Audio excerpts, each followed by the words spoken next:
రైతుల పక్షాన రైతుల పక్షపాతిగా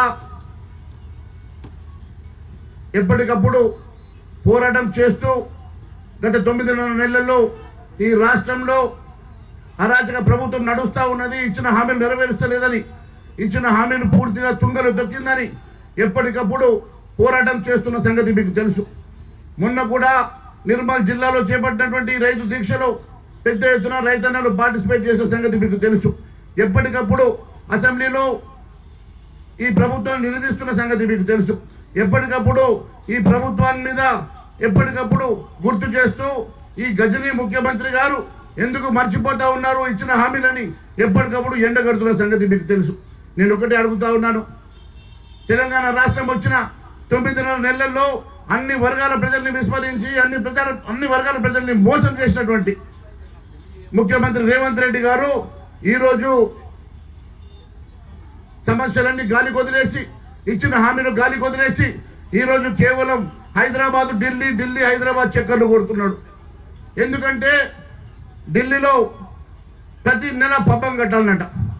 ప్రతి నెల పబ్బం కట్టడానికి ఇక్కడ వసూలు చేసిన పైసల్లో అక్కడ ఢిల్లీ పబ్బం కట్టడానికి వెళ్తున్నాడు. నిన్న సాయంత్రం కూడా రేవంత్ రెడ్డి గారు ఢిల్లీకి పోయినట్టుగా మాకు తెలిసింది. మరి మహారాష్ట్రలో జరుగుతున్న ఎన్నికలకు పబ్బం కడతాడో, హర్యానాలో జరుగుతున్న ఎన్నికలకు పబ్బం కడతాడో, లేకుంటే మరి జార్ఖండ్లో జరుగుతున్న ఎన్నికలకు పబ్బం కడతాడు. కానీ ఇక్కడ పేద కుటుంబాలను కొల్లగొట్టి హైడ్రా పేరు మీద కానీ ఇతరత్ర పేర్ల మీద కానీ వసూలు చేసిన డబ్బులన్నీ ఢిల్లీలో పబ్బం కట్టడానికి మాత్రమే పనిచేస్తున్నాడు. నేను ఒకటే అడుగుతా ఉన్నా, ఈ రాష్ట్రంలో ఇప్పటి వరకు ఎన్నడూ లేని విధంగా బీ ట్యాక్స్ పేరు మీద బట్టి గారు 8 నుంచి 9% ఓపెన్ గా వసూలు చేసినటువంటి డబ్బంతా ఢిల్లీకి పబ్బం కట్టడానికా లేక మీరు జేబు నింపుకోవడానికా చెప్పాల్సినటువంటి అవసరం ఉన్నది.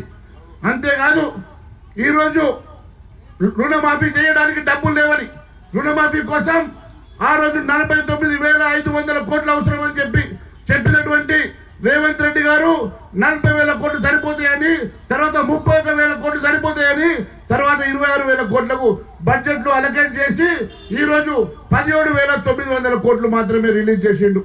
అది కూడా వాస్తవాలు బయట పెట్టలే, కేవలం స్టేట్మెంట్లు చెప్తా ఉన్నాడు.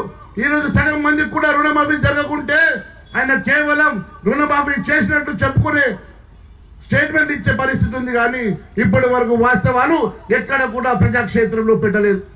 నేను ఒకటే అడుగుతా ఉన్నా, 49,000 కోట్లు 17,000కు తగ్గిస్తున్నాడు. మరోవైపు ఇక్కడ మూసీ ప్రక్షాళన కోసం 50,000 కోట్లను 1,50,000 కోట్లకు పెంచుకొని గుత్తేదారుల జేబులు నింపడం కోసం ఒక కొత్త ప్రాజెక్టు నింపుతున్నాడు తప్ప ఇక్కడ ప్రజా క్షేత్రంలో ప్రజల కోసం, అట్టడుగు బడుగు బలైన వర్గాల కోసం ఏ ఒక్క రోజు ఆలోచన చేయడం లేదు. నేను ఒకటే అడుగుతా ఉన్నా, ముఖ్యమంత్రి గారు మీరు కేవలం వసూళ్ల కోసం, కరప్షన్ల కోసం పని చేస్తా ఉన్నారు తప్ప ఏ ఒక్క ప్రజా సంక్షేమం ఇచ్చినటువంటి 418 హామీల్లో ఏ ఒక్క హామీ నెరవేర్చడానికన్నా మీరు ప్రయాసం చేస్తున్నారని అడుగుతా ఉన్నా.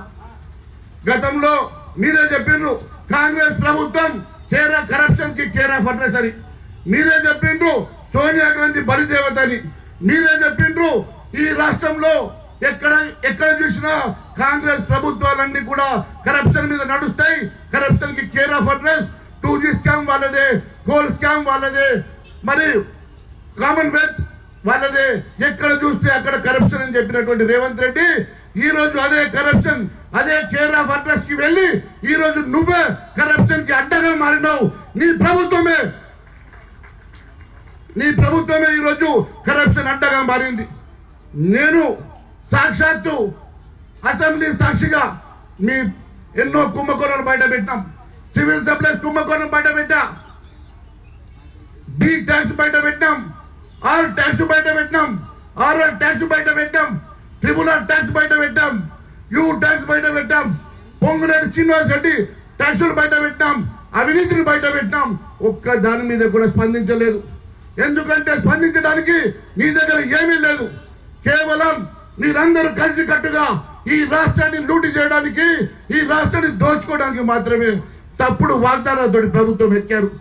ప్రభుత్వం గద్దెనెక్కిన నుంచి ఇయరటి వరకు మీరు కేవలం మీరు కేవలం ఈ రాష్ట్రాన్ని ఎట్లా దోచుకోవాలా, ఏ స్కీమ్ పెట్టాలా, ఏ స్కీమ్ ద్వారా ఎన్ని కోట్లు సంపాదించాలనే ఆలోచన తప్ప ఏ రోజన్నా ఈ ప్రజల కోసం, ఈ అట్టడుగు పడుగు బలైన వర్గాల కోసం మీరు ఇచ్చిన హామీల గురించి ఆలోచన చేసి నన్ను అడుగుతున్నా.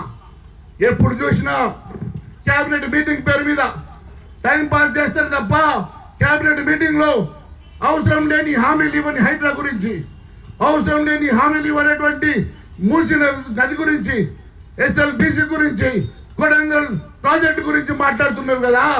ఏ ఒక్క రోజన్నా ఇక్కడ ఉన్నటువంటి ఆడపడుచుల కోసం, మహిళల కోసం, విద్యార్థుల కోసం, యువత కోసం, రైతన్న కోసం ఇచ్చిన హామీల కోసం ఒక్కసారైనా ఆలోచన చేసిండ్రా అని అడుగుతా ఉన్నాం. భారతీయ జనతా పార్టీ ఊరుకునే సమస్య లేదు. ఈరోజు సుధాకర్ రెడ్డి గారు చెప్పినట్లు ప్రపంచ నాయకుడిగా, ఒక అవినీతి మచ్చలేనటువంటి ప్రపంచ నాయకుడిగా ఎదిగినటువంటి మా నరేంద్ర మోడీ గారి నాయకత్వంలో భారతీయ జనతా పార్టీ మీ అందరి పక్షాన, ప్రజల పక్షాన, అన్ని వర్గాల పక్షాన పోరాటం చేస్తాం. రైతన్నకు అండగా ఉంటాం. రైతన్నలకు అందరికీ కూడా మాటిస్తున్నాం. మీకు ఇచ్చిన హామీ నెరవేర్చే వరకు మీకు వెంట ఉంటాం. మీ గొంతుకై మీ అందరికి అండగా ఉండి మీకోసం పోరాటం చేస్తామని తెలియజేసుకుంటూ భారత్ మాతాకి, భారత్ మాతాకి